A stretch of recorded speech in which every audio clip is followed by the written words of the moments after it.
और सीधे आपको लिए चलते प्रयागराज, जहां पर प्रधानमंत्री नरेंद्र मोदी इस वक्त जनसभा को कर रहे हैं संबोधित। और यहां के लोगों का मैं अभिनंदन करता हूं। साथियों, उत्तर प्रदेश में 4 चरणों के चुनाव हो चुके हैं। यूपी के लोग भाजपा को और भाजपा के सहयोगी हमारे इन दोनों साथियों की पार्टी को भी भरपूर आशीर्वाद दे रहे हैं। भाइयों और बहनों, 21वीं सदी का यूपी आकांक्षी है, एस्पिरेशनल है, बड़े सपने लेकर आगे बढ़ रहा है। डबल इंजन की सरकार यूपी को विकसित बनाने में दिन रात जुटी हुई है। और साथियों, 21वीं सदी के यूपी की आकांक्षाएं पूरी हो, इसमें नेतृत्व की बहुत बड़ी भूमिका है। इसलिए सवाल ये भी है कि यूपी में नेतृत्व कैसा होना चाहिए। अब आपने देखा होगा, हम सबको अनुभव है, पूरी दुनिया आज कोरोना की महामारी की चपेट में है। कोई मानव इससे बचा नहीं है। मानवता के ऊपर ये बहुत बड़ा संकट आया है। दोस्तों, अब जगह नहीं है, आप आने की कोशिश मत कीजिए, जहां है वहीं रुक जाइए।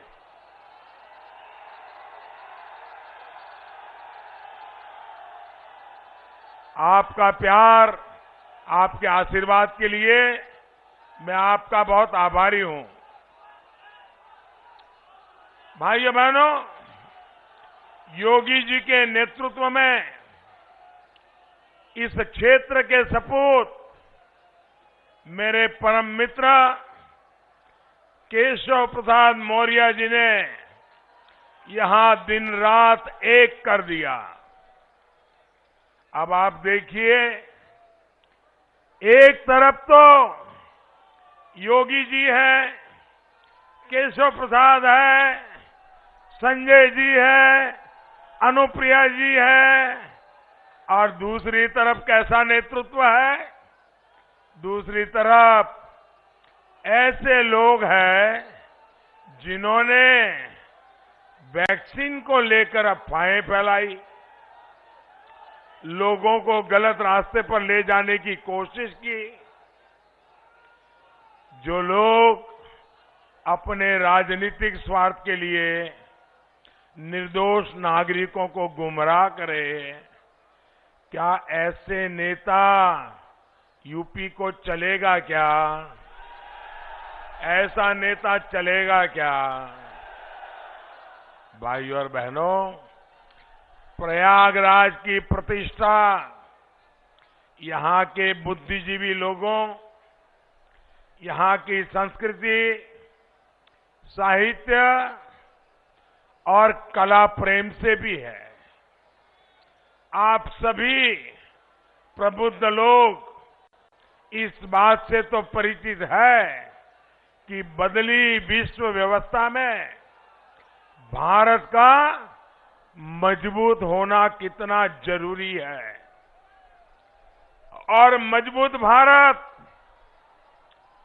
सशक्त उत्तर प्रदेश के बिना संभव ही नहीं है। आज जो गौर परिवारवादी आपके पास आकर वोट मांग रहे हैं, वो कभी सशक्त और आधुनिक उत्तर प्रदेश का निर्माण नहीं कर सकते, क्योंकि ये लोग कैसे हैं?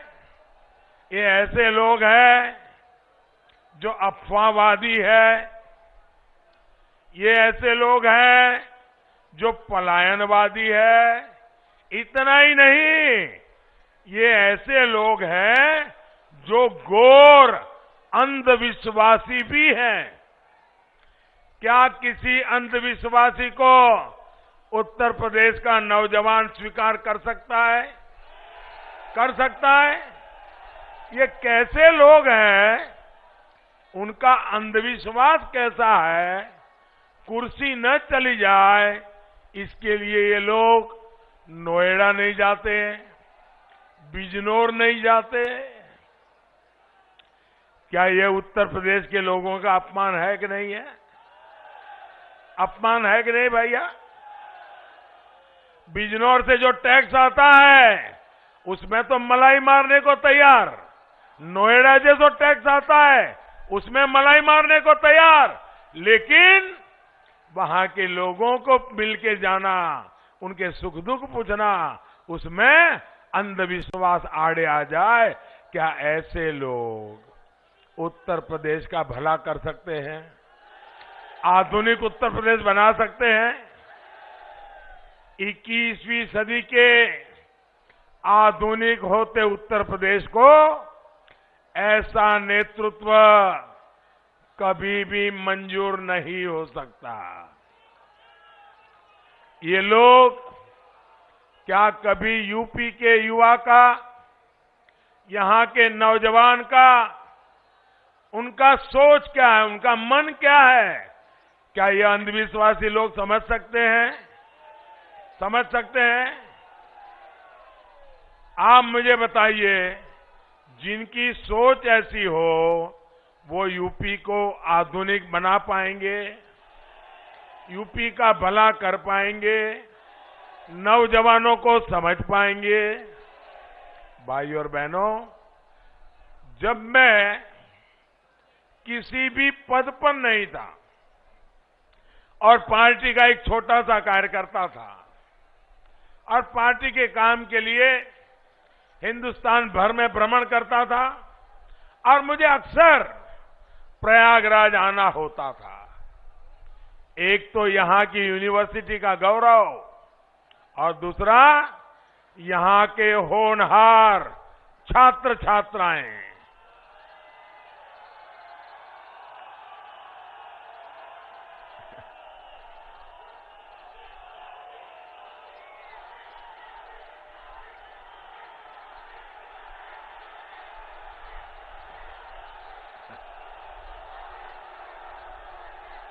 आपका ये प्यार, आपके आशीर्वाद मैं ब्याज समेत लौटाऊंगा दोस्तों, और मैं विकास करके लौटाऊंगा।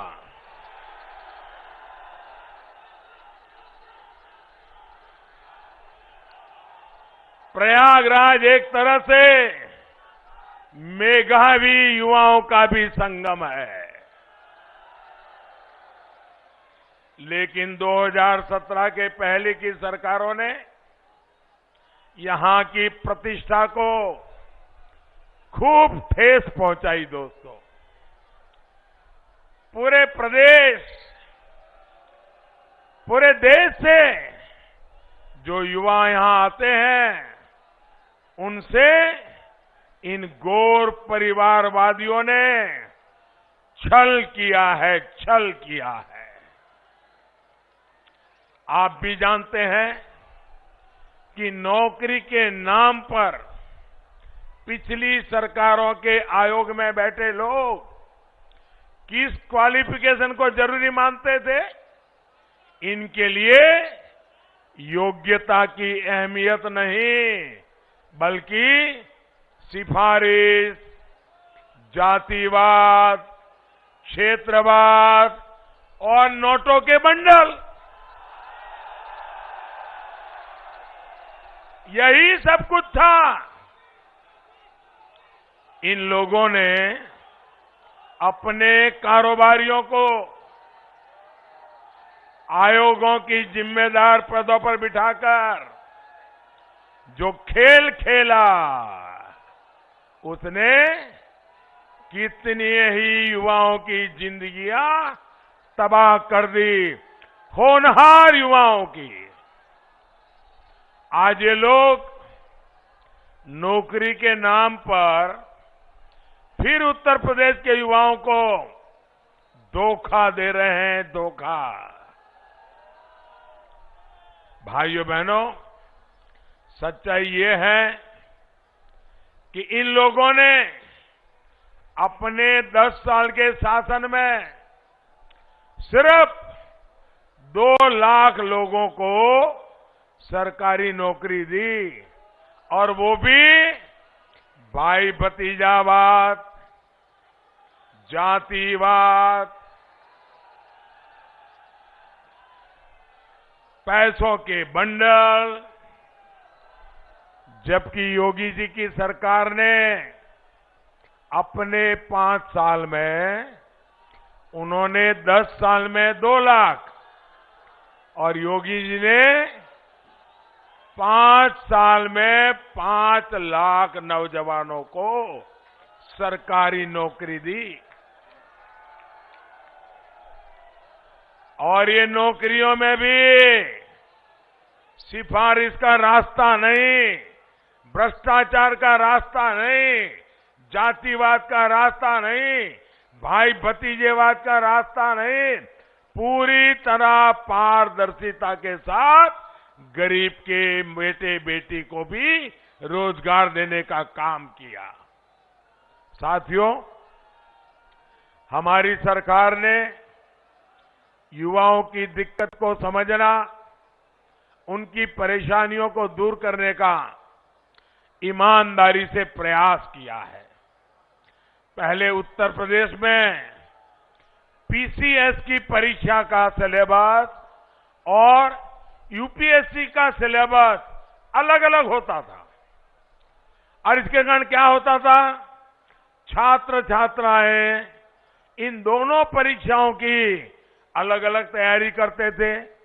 उन पर बहुत बोझ बढ़ जाता था, बहुत समय लगता था, धन भी बहुत खर्चा होता था। हमारी सरकार ने आपकी ये परेशानी समझी, और अब आज यूपी पीसीएस और यूपीएससी का सिलेबस लगभग एक जैसा कर दिया। यानी एक ही मेहनत से, उतनी ही मेहनत से आप दोनों परीक्षा की तैयारी करिए, दोनों परीक्षाएं दीजिए, और आप आगे आकर के देश का भविष्य बनाइए। हमारी सरकार ने ग्रुप सी और ग्रुप डी की नौकरियों से जो इंटरव्यू खत्म किया, उसका भी लाभ अनेक युवाओं को मिला है। साथियों, पहले की सरकारों में विकास के नाम का, विकास के काम ना होने की एक और बहुत बड़ी वजह थी जातिवाद और भाई भतीजावाद। परियोजना बनने से लेकर पास होने तक और उसके काम शुरू होने से पहले ठेकेदारी तक में भाई भतीजावाद, छोटी छोटी ठेकेदारी में, अरे कुंभ जैसे पवित्र काम में भी ये गोरख धंधे इन्होंने किए हुए हैं।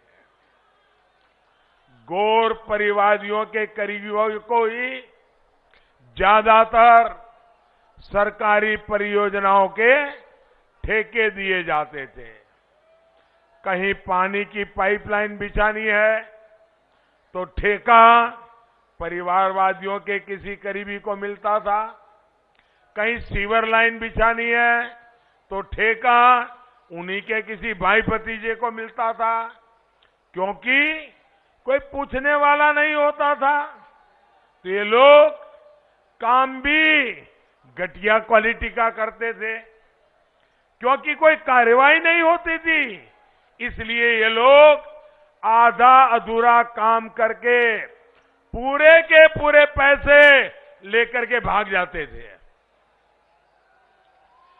प्रयागराज ही नहीं, यूपी के मेरे नौजवान मित्रों ध्यान रखिए, यूपी के हर जिले का ऐसा ही हाल है।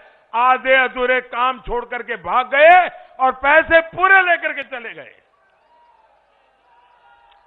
यहां के बाहुबली, यहां के माफिया, उनकी मर्जी की सबसे बड़ी सर्वोपरि उनकी मर्जी हुआ करती थी। इस वजह से कहीं अस्पताल अधूरा, कहीं स्कूल अधूरा, उनके ठेकेदार और दलालों की जेब भर गई तो वे संतुष्ट हो जाते थे। योजना का पैसा मिल बांटकर खा लिया जाता था। योगी जी की सरकार में आने के बाद माफिया का क्या हुआ? गए जेल। माफिया का क्या हुआ? माफिया का क्या हुआ?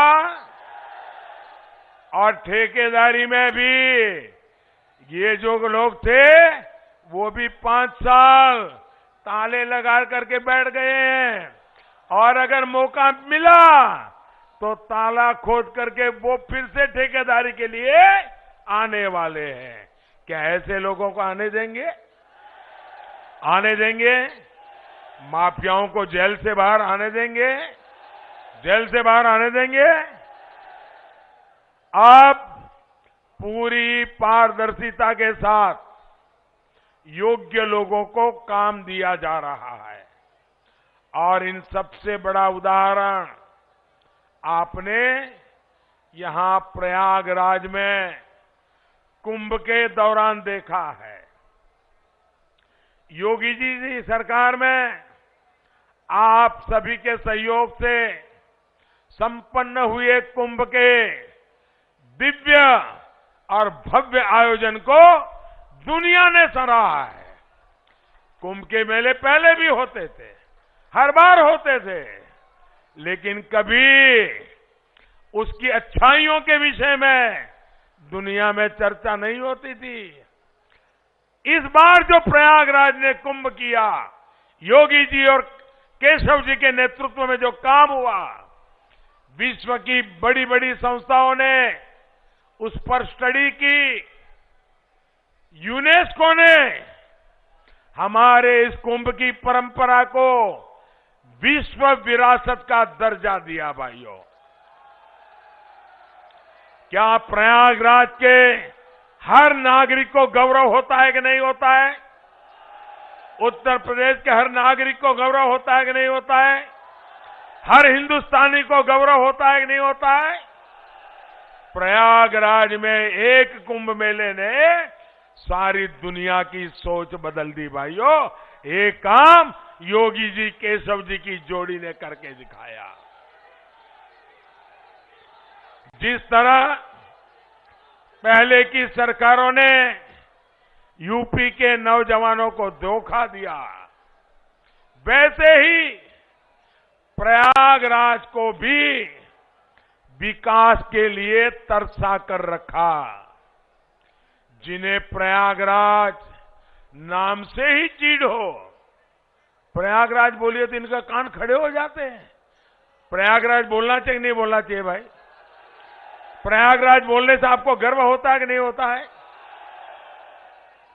अगर प्रयागराज नहीं बोलोगे तो निषाद राज को भी भूल जाओगे।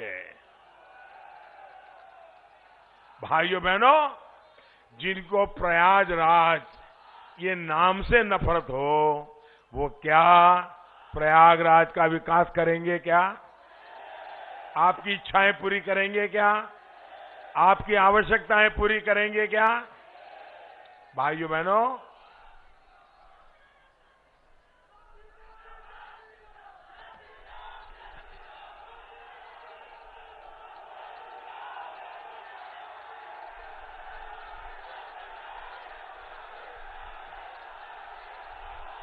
एक और ये लोग हैं, तो वहीं दूसरी तरफ भाजपा और उसके सहयोगी हैं, जिन्होंने प्रयागराज के लिए लगातार 5 साल काम किया है। भाइयों और बहनों, भाजपा की डबल इंजन सरकार ने देश की भी और उत्तर प्रदेश की भी राजनीति को एकदम बदल दिया है। इन घोर परिवारवादियों ने इतने दशकों तक संप्रदायवाद की राजनीति की, जातिवाद की राजनीति की, क्षेत्रवाद की राजनीति की। इनकी राजनीति का दायरा संकुचित है, सीमित है, संकीर्ण है। भाजपा की राजनीति का दायरा विस्तृत है, विशाल है, सर्वसमावेशी है। भाइयों बहनों, मुझे अनुप्रिया जी के पिताजी से बहुत पुराना संबंध रहा मेरा। वे सरदार पटेल के अनन्य भक्त थे। सरदार साहब के प्रति उनके मन में बड़ी श्रद्धा थी और वो हमेशा अमूल डेयरी के काम को देखने समझने के लिए आया करते थे। तो जब भी आते थे, मुझे भी उनके दर्शन का सौभाग्य मिलता था और हर बार सोनेलाल जी जब भी आए, गरीब की बात, पिछड़ों की बात, सबके कल्याण की बात करते थे। भाइयों बहनों, मुझे जब भी हमारे संजय जी से बात करने का मौका मिला, अभी भी वो मुझे समाज के सब वर्गों की भलाई की बात कर रहे थे।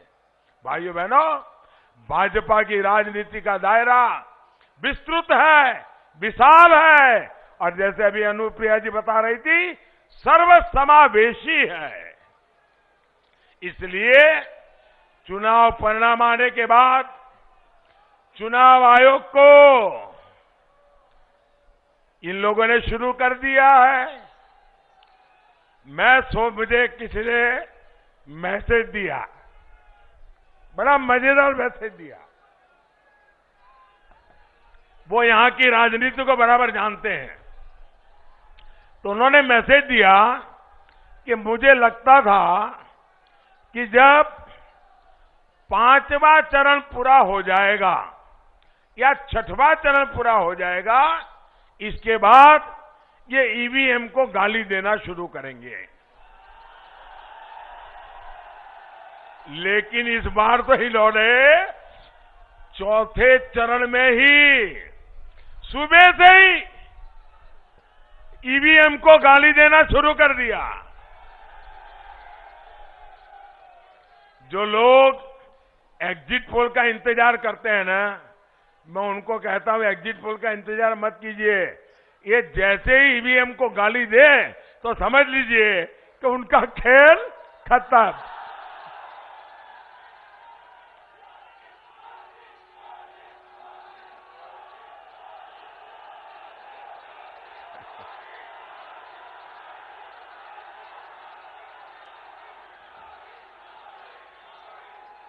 साथियों, ये देश का सौभाग्य रहा है कि हमारे यहां गंगा जी की सफाई का अभियान सांप्रदायिकता की नजर से नहीं देखा गया। इसमें एक दृष्टि पर्यावरण की भी रही।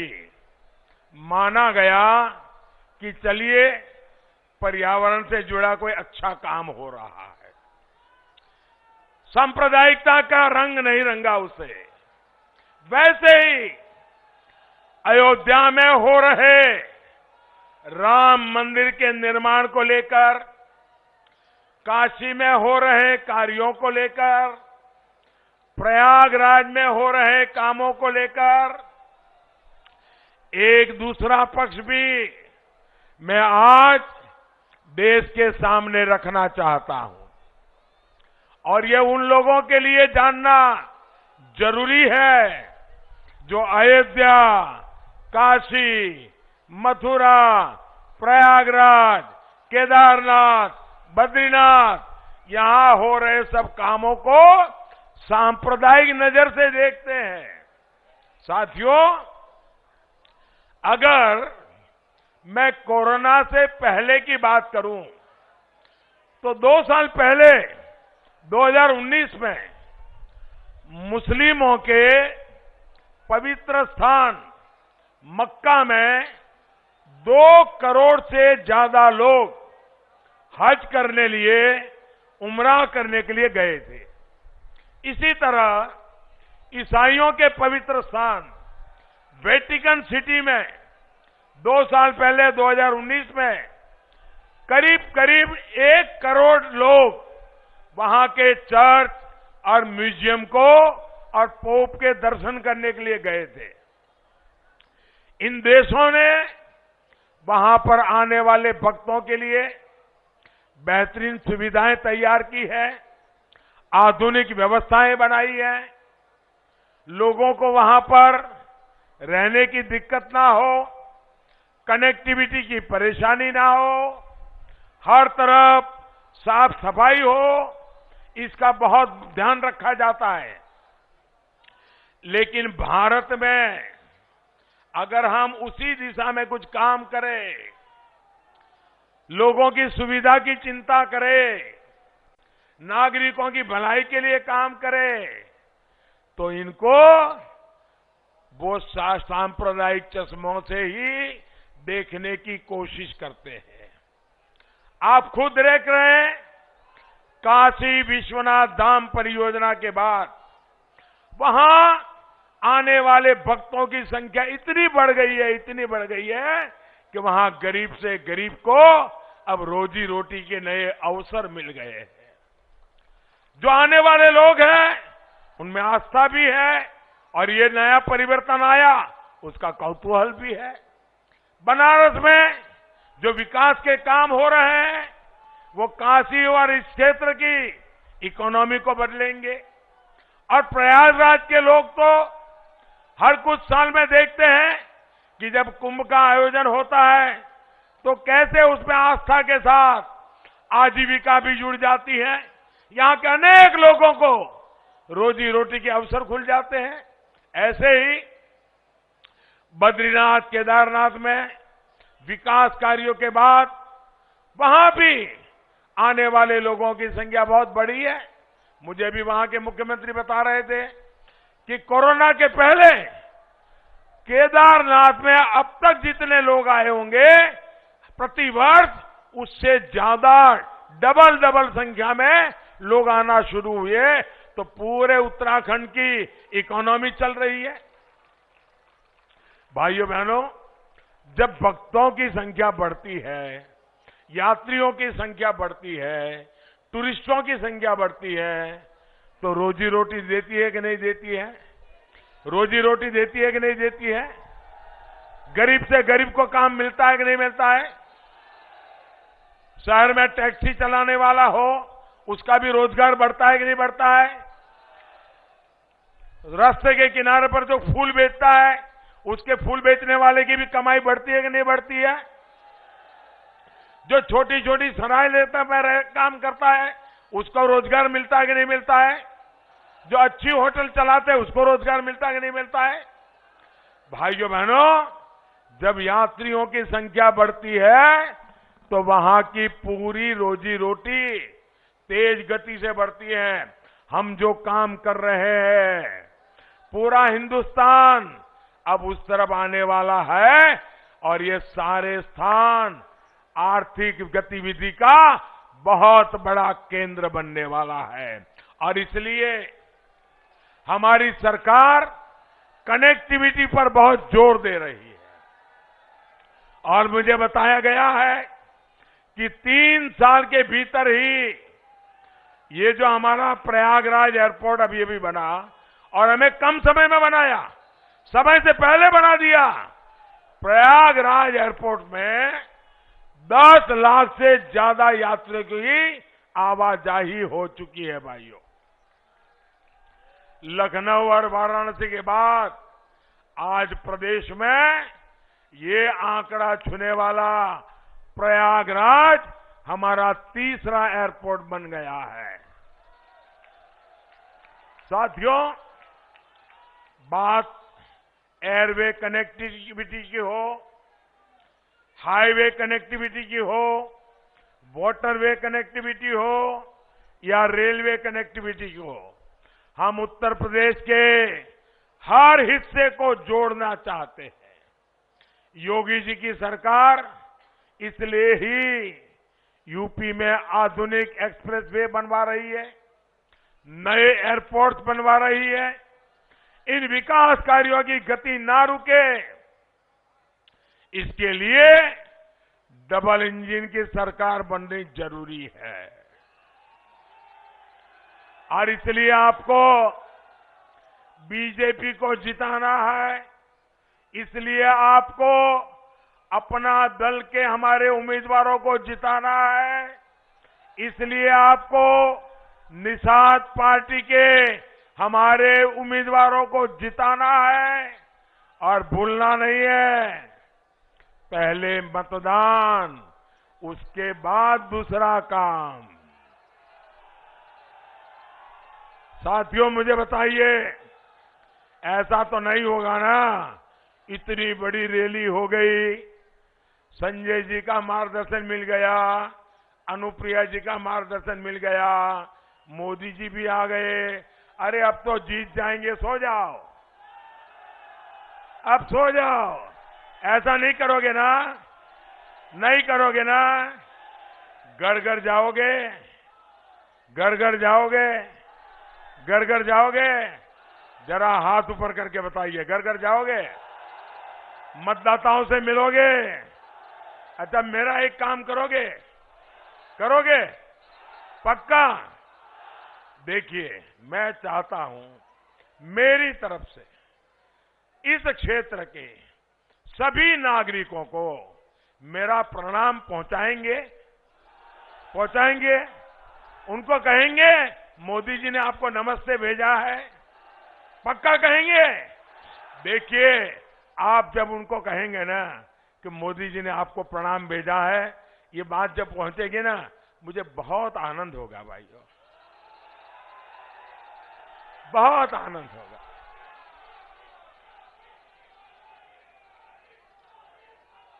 और इसलिए मैं आपसे चाहता हूं, घर घर जाइए, सबको मेरा प्रणाम पहुंचाइए और मेरी तरफ से विनती कीजिए कि इस बार मतदान तो जरूर करना है। भाजपा, अपना दल और निषाद पार्टी को भारी बहुमत से जिताना है।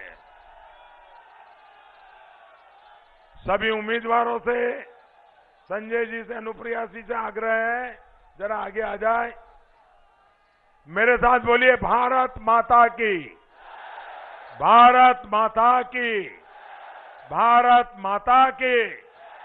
बहुत बहुत धन्यवाद।